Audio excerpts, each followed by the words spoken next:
Namangan shahar hokim ko'chadan shunaqangi chiroyli 6 so'tiqli hovlimiz sotiladi. Darvozaxonamizdan kirib kelganimizda shunaqangi baland patologli navesimiz bor.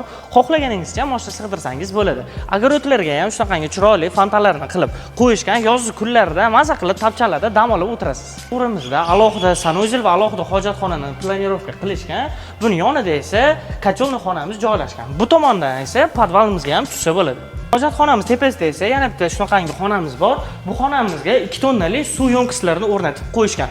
Hovlimiz to'liqligicha kameralashtirib qo'yilgan. Gaz, suv, svet va kanalizatsiyadan umuman muammosi yo'q. O'ng qo'ldan birinchi ko'radigan xonamiz shunaqangi kattagina bolalar uchun mo'ljallangan. Isitish tizimlari cho'pli pol va radiator qilib qo'yilgan.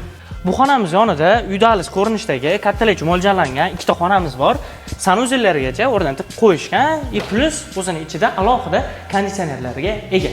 Bu tomonda esa shunaqangi chiroylilab remontlarini, lustralarini, pardalarini ilib qo'yilgan zalimiz bor.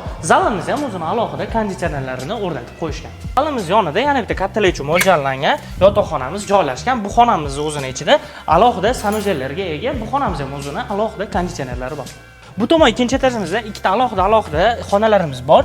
Bu xonalarimiz ham o'zining ichiga alohida konditsionerlarni o'rnatib qo'yishgan. Ikkinchi etajimiz pastida oshxonamiz joylashgan. Oshxonamiz ham mebel jihozlarini o'rnatib qo'yishgan. Bu tomonda esa oilaviy dam olib o'tiradigan xonamiz bor. Bu xonamizga ham konditsionerlarni o'rnatib qo'yishgan. Hovlimizda jami 5 ta konditsionerlari bor, umumiy 9 ta xonasiga ega. Narxi oldin 220 ming narxi aytilgan, hozirda 185 mingga yana oz-moz o'tib beramiz deyishyapti. To'liqroq ma'lumot olish uchun pastda egalari nomerlarini qoldiramiz. Bemalol bog'lanib gaplashib olishingiz mumkin.